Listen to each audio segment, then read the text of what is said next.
as we welcome in from the sheet daily, noon Pacific time on the Nation Network, the one and only Happy New Year, Jeff Marek. How are you? I am well. Happy New Year, gentlemen, and best to your listeners, viewers in 2025. Health and happiness to everyone. When you say 100 years, I think Spengler Cup. I don't know what could be more interesting on today's S&P than a full than a full recounting of regaling in Switzerland. How did Freiburg get it done? I have immigrant fantasies about moving to Switzerland. So I'm waiting with bated breath. Give me anything you can about Switzerland. Outside of the cost of living, you're absolutely right. It is a very BC feel. The people are super nice, super happy. Yep. It's outside of the cost. I mean, sure, candy bars, $11. Oh, really? Other than that. So if you have immigration fantasies, I think the first thing you do is you open a Swiss bank account. The second thing you do is that you make sure that initial deposit is of a certain level, Marek. Yeah. Then I have a feeling you're right in, baby. Bern, Zurich, Davos, wherever you want. The money I make makes noise in my jeans, not like that long, quiet green that Sekeres, the quiet money Sekeres and Price show carries along. I'm just not sure you're Swiss material then, I don't like your chances. No, I don't like your chances. Maybe you could coach hockey for them. Maybe What's you could that? do that. Maybe you could coach hockey for them. I think there'd be a couple of coaching positions open in hockey as a segue if you would like to get there initially. I think there might be a couple of coaching spots available in the hockey world soon. Another Canadian team that didn't make a final. Let me ask you this. Do you know how they arrived on Dave Cameron? His claim to fame was blowing that 3-0 lead in the third to the Russians in Buffalo. Yeah, in 2010. That was a tough one. I mean, I'll tell you what, one of what I think is going to be the stories here, one of the narratives coming out of all of this, and I do think that Hockey Canada is well aware of this, is that, you had, three people in key positions here, manager, head coach, and one assistant coach, who are all in their late 60s. And these are people that have been, loyal to Hockey Canada before, who have done service for Hockey Canada. So it's what I get the feeling is this might be the last time that we see people from this vintage running this program for the World Juniors. I would imagine that once all the dust has settled, smoke is cleared, everybody gets out of Ottawa after Hockey Canada gets the boots put to them by a number of different media outlets, I think they roll up the sleeves and probably arrive at the conclusion that it's time for younger faces, younger brains, younger thinking at a lot of key positions here. But I mean, look, all the stuff about Old Boys Club is all true, and we saw it play itself out. But also this year just at the World Junior Championships. The old style of coaching, how many times have we talked about, in every sport, the progressive coach, the taking into consideration the player and all that sort of, so none of that's happening. Well, and also, you talk about the Old Boys Network, when is Hockey Canada going to learn that loyalty is not qualification enough? I don't just disagree. went through a horrible period off ice that should have taught you a few lessons about all of this. A couple of things. You could not be more correct. I mean, how many times have we heard, this player didn't make it because they didn't go to this World Championship, or this player didn't make it because they didn't go to the Hlinka Gretzky. This player missed too many Hockey Canada events, so they're not going to be wanted on the voyage. How many times have you heard, the only reason this player is going to the World Championships is because they want to keep availability for the upcoming Olympics or whatever tournament. You're right. The idea that loyalty equals an automatic spot on the team or preference when it comes to picking a team, I think that needs to be in the rearview mirror. And I do think let's not lose sight of something here. Like, this is Catherine Henderson's Hockey Canada now. Now, she's not doing it in a vacuum, but a lot of people around her are going to be different. There's a whole new board, for example, for Hockey Canada. And I do believe that none of this is going to be lost on Henderson or anyone. Like, I've already talked to people this morning at Hockey Canada who are, very well aware of the issues and hear all the criticisms. And I believe that they're going to act on them. And I think they're going to take the recommendations. And I think one of the big ones here is the way that, this team specifically, because you look at the women's programs #1, para's #1, like all of it. It's this one pocket here specifically. I think the way that business has been done around this team specifically will change, and I think it'll skew younger. The one thing that I think, in fairness, we should point out, and I don't know what he was thinking throughout this tournament. Look, Dave Cameron's getting the boots put to him, Mike Johnson as well. Chris Lazary, who was on the bench with Hockey Canada as well in this tournament, head coach of the Saginaw Spirit Memorial Cup champions. He is one of the more progressive thinkers of the game and progressive coaches in the game of hockey across Canada and the CHL. I wonder if that's the type of person we could be looking at here to start to shepherd in this next wave of, I guess, for lack of a better term, a youth movement when it comes to managing this team and coaching this team as well. Like, I don't know about you guys, but watching these games and hearing the Dave Cameron press conferences, and we're all sort of scratching our heads at various things that he was pointing out and coming up short on. My whole time I was thinking, what's going through Lazary's head right now? Like, what's going through this younger, more, closer in age and closer in spirit to the players? What's going through his head as he's watching this and as he's hearing all of this? One thing that struck me yesterday during the game was when the Canadian team gets the 5-minute knee major and the decision comes down. It's a 1-goal game at the time. Yeah. And Cameron is losing his mind on the bench. Can't. And you can just read his lips. There's a lot of F-bombs coming out, and not that those kids on the bench haven't heard the word before and don't use it themselves, but to me, it left a feeling of, we're out of control here. That there's no like, we're going to get through this. It was, our coach is losing his mind right now, and it didn't scream leadership to me. It was just very bizarre. I couldn't agree with you more. And what it does is it opens up the players as well to have the same reactions, to react emotionally and not be in control. I mean, you look at Easton Cowan in that, the game against the United States and that cross check at the end by the bench. Like, it's just an emotional reaction. But I'm glad you got us here, Blake, because having a conversation with someone who had been through the Hockey Canada program before, who pointed out something about the last 2 World Juniors, and that is, there used to be a Canadian identity, which was controlled aggression. Canada always played aggressively. It was always a hungry team. It was always a rougher team, but they knew where the line was, right? And maybe the best example that we saw of this happened in Vancouver, and that was 2006 when Brent Sutter put Steve Downey on the team. You guys can recall Steve Downey, wild, would injure kids, crazy, penalties, suspensions, all of it. But there was no denying the skill. But Brent Sutter knew that the Canadian identity was tame the tiger. Still play like a tiger, but don't step over that line. And you guys can recall how, when they played USA, everyone tried to go Downey into doing something dumb. To a player, everybody on the United States got a lick in on Downey, and he just played whistle to whistle. And then when the whistle went, he stopped. It was maybe the best example of controlled aggression that we've seen from Team Canada at the World Juniors. Now, the tournament was over, and Downey went on his way and kept on behaving like Steve Downey was. But for those couple of weeks with Hockey Canada, he observed the Hockey Canada way to play internationally. This team was wild. This team was reckless. This team was sloppy.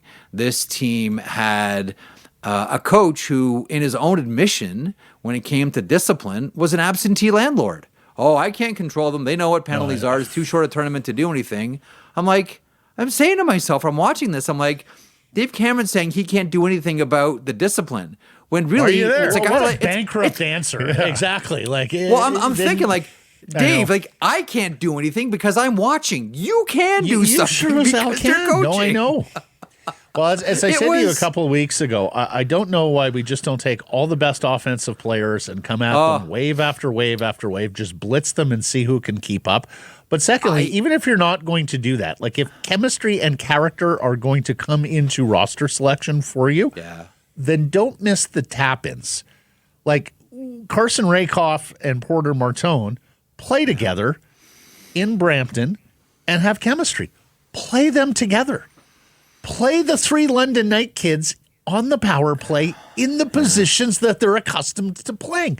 These should be advantages for you when you bring teammates. Using his own logic, it's a short tournament. It's a short tournament. Exactly. You can't build chemistry. Right, exactly. It's a short tournament. You have baked-in chemistry with some of these guys. So one thing that I always tell my kids is get the easy stuff right.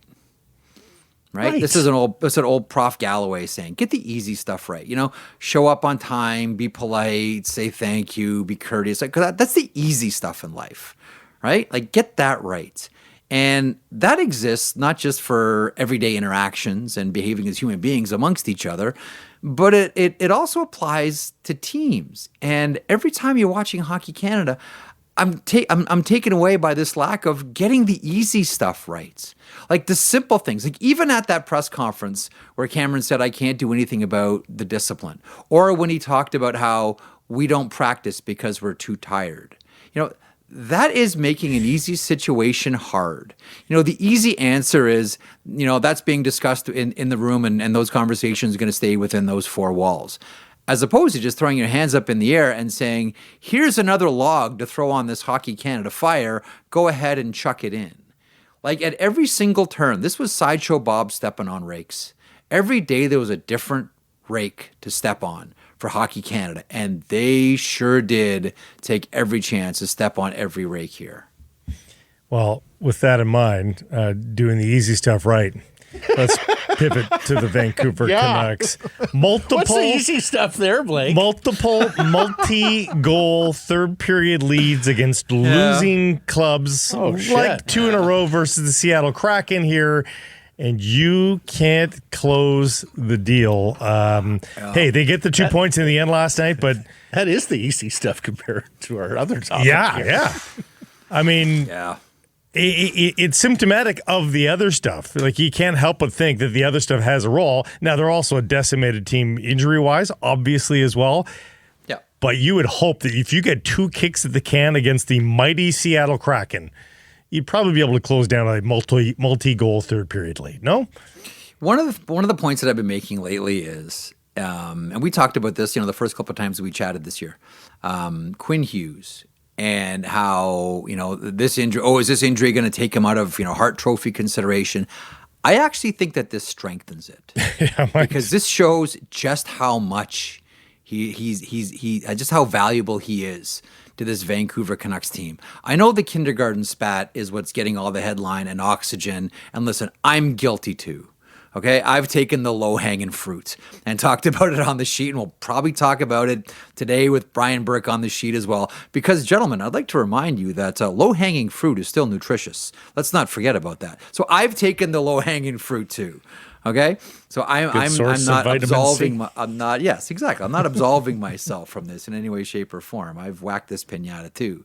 But to me, the big story is Quinn Hughes here. Oh, I'm Kevin Lankinen, who was outstanding. But to me, the story is how profoundly different this team is with or without Quinn Hughes. To me, it is a definition of the Hart Trophy. To me, it is a definition of the most valuable player. Good on Connor Garland for stepping up last night. I thought he was fantastic. Kevin Lankinen, I thought was tremendous as well.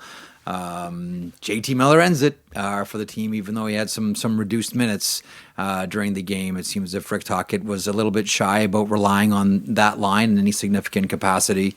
But to me, the story remains how profoundly different this team is with or without Quinn Hughes. And it's really, really, like, that pencil is really being sharpened right now. Yeah, and you wonder how tired Hughes and Tocchet are getting around all of this. And then secondly, what's to be lost here, Jeff? Like, they could lose an opportunity to make some noise in the playoffs if this doesn't get resolved soon. Is that fair? Of course it is. For the Vancouver Canucks, absolutely it is. But I'll tell you what, there's something that's really... Can I just sidetrack this conversation for 1 second? Sure. There's something really interesting that's happening now. Now that all of this is public, now that everyone's talking about this feud, this rivalry, these two guys not getting along and putting more of a shine on each personality, and what's the decision that Alvi and Rutherford are going to make here? Something really interesting is happening around hockey media right now. I don't know if you saw Jay Rosehill's comments yesterday, but he was talking about Dion Phaneuf in that Maple Leafs room and how hard he was on rookies. And, you look around that room and you wonder, like, is he talking about, like, Luke Shen, for example? Like, who is this, right? Mm-hmm. So, like, now other names are starting to appear. Like, okay, so these two guys didn't get along. How did they settle this? I've talked to you guys before about Bob Gainey and Serge Savard, who may be the most famous one. And they ended up, winning numerous Stanley Cups together and, couldn't stand one another. And that carried over to when they were both managers in the NHL and almost came to blows at a managers meeting. John Tortorella and Vincent Lecavalier. The interesting thing now is now that door has been open, it's almost as if now people feel more comfortable talking about other feuds that we've seen in rooms as an example of, well, these two guys were able to figure it out. How come these two guys can't? Or, wow, this split the dressing room right down the middle. The Montreal Canadiens 100-year anniversary, there was Camp Koivu and Camp Kovalev. And how did they make that work in that disastrous season where, everyone scattered at the end of the year? I just find it really interesting. Now that door has finally been open, how many other situations are starting to come to light? Because, listen, we've talked about this before. There's no chance in the history of hockey every single team has gotten along. Like, there may have been one, that Boston Bruins no, of course team not. Where, the Bruins team where everybody had to go for a beer after the game or the practice, like that was it. Like, that was it. But there's something just extra spicy with this one. And I think we're all trying to put our finger on. We all know that there have been feuds. We're trying to put our finger on what is the spicy part here. Your December 29th pod I thought was excellent, trying to go over the different personalities and the clash and what's the decision and everything that the organization has to weigh. I thought it was a great pod. Thank you. And I think that I think a lot of us are sort of thinking the same ways here. Like, if they make this decision, what happens over there? Kind of like, if this, then that. And we're all doing that. And part of it is trying to figure out, like, okay, if this dynamic doesn't work and we decide to get rid of it, then what happens here and what risks are we putting ourselves in still? Yeah. Hope I made sense there. You said to us a couple of weeks ago, the NBA-style soap opera seems to be coming to the National Hockey League, and I think it was, to a degree, inevitable. It was always going to happen. Number two, about this one specifically, everyone knew for some time that these were totally opposite personalities who, admittedly, on both sides, did not necessarily see eye to eye on all things. I think it's that people thought it was resolved, and here it's fired up again. But then thirdly, to your larger point about Rosehill and Phaneuf and whatever might have been happening in that room and that more feuds are being... As you know, Jeff, the NHL has demanded a sense of conformity from everybody in it. Yep. And Elias is a different cat. And Elias wasn't going to conform. Like, for example, when Cody Hodgson got called up here as a CHL Player of the Year, I was told that some of the veteran guys were on him because of the underwear he wore. Like, somebody went up to him and said, "Kid, you're in the NHL now. You can't wear that underwear anymore." Oh, yeah. Believe it or not, like an undergarment that nobody sees outside of the 20-some guys.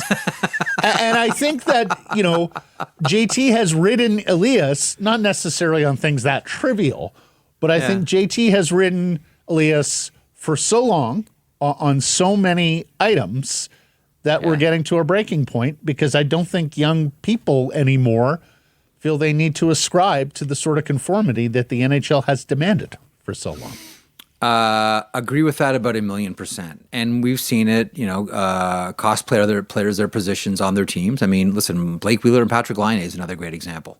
Wheeler ran that room hot, and it chased Laine away. What were the issues? Well, you can imagine he's a pretty laid-back personality, to your point about Elias Pettersson, who marches to the beat of a very different and laid-back drummer. Patrick Laine was the same way with the Winnipeg Jets, and that rubbed that leadership group the wrong way. Like, I've always maintained that you can't win a Stanley Cup with 23 JT Millers. There's a lot of things about JT Miller that are going to help you win a Stanley Cup. That's obvious. But you can't have 23 of those guys, just like you can't have 23 Elias Petterssons. Like, you need different personalities. You need different players doing different things. The challenge is, how can you keep everybody on the same page and focus long enough, and knowing that it's a long season and everyone's tiny little personality quirks are going to start grating on one another, right? Like, that's a real challenge, right? 82 games is a long time. And if something really bugs you about one guy, or if you're getting on him and that guy just finally shuts down and turns off, it's a real challenge to get it back. And we're seeing that play itself out. But to the point about the NHL demands conformity, you're 100% right. And we've seen this on team after team. The thing is about it, though, right now, that is changing, because now it's a generation. It's a generation of players that are all entering the NHL who have all grown up with social media. I remember someone told me this a few years ago, and it's always stuck with me.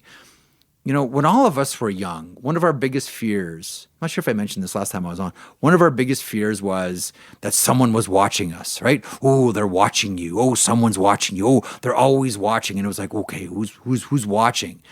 The biggest fear for kids now is not who's watching. The biggest fear is not being watched. Yeah, fair. It's completely changed. Yep. They live their lives publicly now. The idea of secrecy or privacy is gone. That is a foreign concept. This is the new athlete that's coming into all sports, including ours. Jeff, Blake and I have talked about it a million times. Like, when we were in high school, if you were in the wrong sneakers, the wrong jeans, the wrong whatever, you were outcast. Whereas now the object is to stand out, not blend in. And just for anybody who, look, there are legitimate areas where JT is pushing Elias.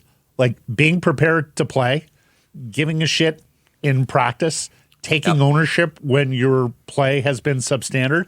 If JT is on him about all those things, then that is basically a disciple from the head coach and management, and that is all fair game. Now, you wonder about bedside manner, right? Like, because it does have to be done constructively, and I'm not sure that's always been the case here. But let's get to the brass tacks here. Kiprios says that Miller would be willing to waive for the Rangers from whence he came, way back when, right? Yeah. Originally a Rangers draft pick. Are you hearing anything there? And do you think behooves the Canucks, if the Rangers make a fair offer, to make that deal? I haven't heard that one myself specifically. I don't doubt it. And it would make some sense. I do have, one of the things I was talking to someone about last night about JT Miller was, if he is going to waive his no trade, do you think he wants to go to another Canadian market? Because count the Canadian teams that would want JT Miller. There's plenty of them. I don't know that JT Miller would want to go to another noisy Canadian market. Not that it's that much quieter in New York with the Rangers specifically now, even though they just won a game. They just beat the Boston Bruins. And Mika Zibanejad even scored a goal in the process. But I could see it. I could see JT Miller wanting to go back and play in the United States. And as much as I know that there are problems with the New York Rangers, and I know that a lot of it played itself out in the summer with Jacob Trouba and Barclay Goodrow, and I know how the players feel about management/ownership. I get all that. I still don't think that any player around the NHL is looking at this and saying, well, if the New York Rangers call, tell them no way. I'm not interested in going to play hockey in the Big Apple. I think most players would, even though it's a high-tax state, still the New York Rangers. It's the New York Rangers, baby, and I want my family to live in New York. That wouldn't surprise me at all. And does it behoove the Vancouver Canucks to listen? Absolutely. Absolutely it does. And obviously a lot of it depends on the return. But I think if you're the Vancouver Canucks, I think you're listening on both players. I really do. I mean, it's not like the Canucks are showing that you'd be walking away from a winner. right? I mean, that's the other thing is if the Canucks are a first place team, but this drama is going on, you'd be like, why am I going to downgrade myself to the New York Rangers for this season? I got a chance to win a cup here. I mean, there's legitimate questions about this Canucks team now.